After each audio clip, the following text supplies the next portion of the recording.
Halo semua, perkenalkan nama saya Giri Timanta Sembiring dengan NPM 248320132. Di sini saya akan membawakan materi mengenai perdagangan internasional dan keseimbangannya di dalam ekonomi.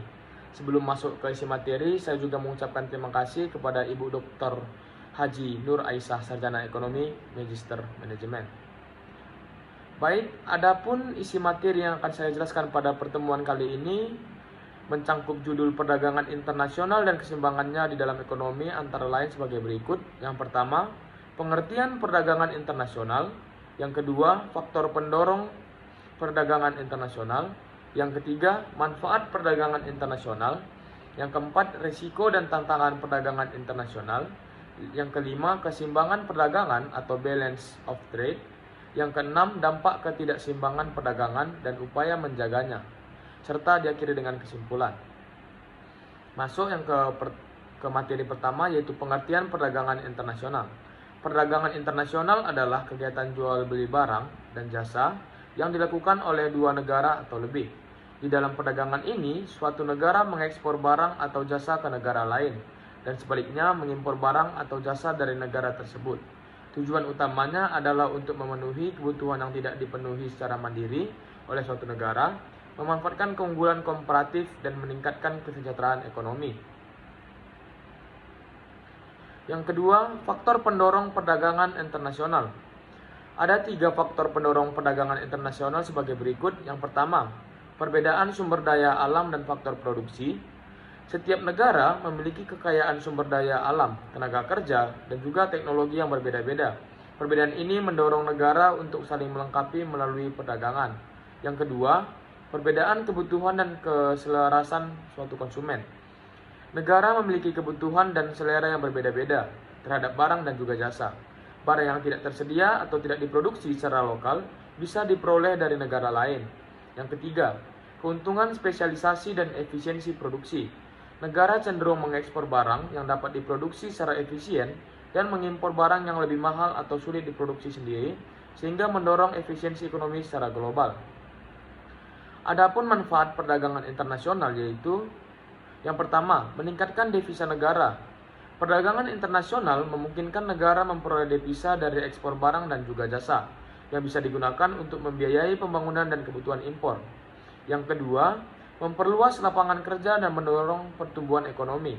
Dengan meningkatnya ekspor, produksi dalam negeri juga meningkat sehingga menciptakan lebih banyak lapangan kerja dan mendorong pertumbuhan ekonomi nasional. Adapun risiko dan tantangan perdagangan internasional sebagai berikut. Yang pertama, fluktuasi nilai tukar mata uang, yang dimana perubahan nilai tukar bisa memengaruhi harga ekspor dan juga harga impor. Jika nilai tukar tidak stabil, maka pelaku perdagangan bisa mengalami kerugian. Yang kedua, hambatan perdagangan atau tarif dan juga non-tarif. Negara tujuan bisa memberlakukan tarif tinggi, kuota, atau peraturan ketat yang menghambat masuknya barang dari luar negeri. Yang ketiga, ketergantungan pada pasar luar negeri terlalu bergantung pada ekspor dapat membuat ekonomi negara rentan terhadap krisis global atau penurunan permintaan dari negara mitra dagang. Adapun keseimbangan perdagangan atau balance of trade, keseimbangan perdagangan adalah selisih antara nilai ekspor dan nilai impor barang suatu negara dalam periode tertentu, atau biasanya itu per tahun. Ini merupakan bagian dari neraca pembayaran dan menunjukkan apakah suatu negara mengalami surplus, defisit, atau seimbang dalam perdagangannya dengan negara lain. Ada juga dampak ketidakseimbangan perdagangan. Yang pertama, penurunan cadangan devisa. Jika impor lebih besar dari ekspor atau terjadi defisit, negara harus membayar lebih banyak mata uang asing. Ini bisa menguras cadangan devisa dan melemahkan kemampuan negara membiayai impor atau utang luar negeri. Yang kedua, pelemahan nilai tukar mata uang. Jika defisit perdagangan yang terus-menerus bisa menyebabkan turunnya permintaan terhadap mata uang domestik, sehingga nilai tukarnya melemah.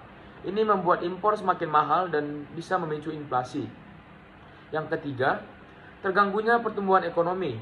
Ketidakseimbangan yang besar dapat mengganggu stabilitas ekonomi, memperlambat investasi, mengurangi lapangan kerja di sektor ekspor, dan memperlebar ketergantungan pada produksi luar negeri. Ada juga upaya menjaga keseimbangan perdagangan antara lain sebagai berikut. Yang pertama, kita dapat meningkatkan ekspor dengan cara mendorong produksi barang berkualitas dan berdaya saing yang tinggi. Yang kedua, memberi insentif atau subsidi kepada eksportir. Yang ketiga, mencari pasar ekspor baru melalui promosi dagang dan kerjasama internasional. Yang kedua, kita dapat menjaga keseimbangan perdagangan dengan cara mengurangi ketergantungan pada impor melalui mengembangkan industri dalam negeri agar bisa memproduksi barang substitusi impor. Memberlakukan tarif atau bea masuk terhadap barang impor yang tidak terlalu penting. Yang ketiga, mendorong penggunaan produk lokal atau gerakan cinta produk dalam negeri. Nah, adapun kesimpulan dari materi yang akan saya bawakan pada kali ini yaitu bahwasanya perdagangan internasional adalah kegiatan jual beli barang dan juga jasa antar negara yang terjadi karena perbedaan sumber daya, kebutuhan, dan keunggulan masing-masing negara. Kegiatan ini memberikan banyak manfaat seperti meningkatkan devisa, memperluas lapangan kerja, dan mendorong pertumbuhan ekonomi. Namun, perdagangan internasional juga memiliki tantangan seperti fluktuasi nilai tukar, ketergantungan terhadap pasar luar, dan risiko defisit perdagangan.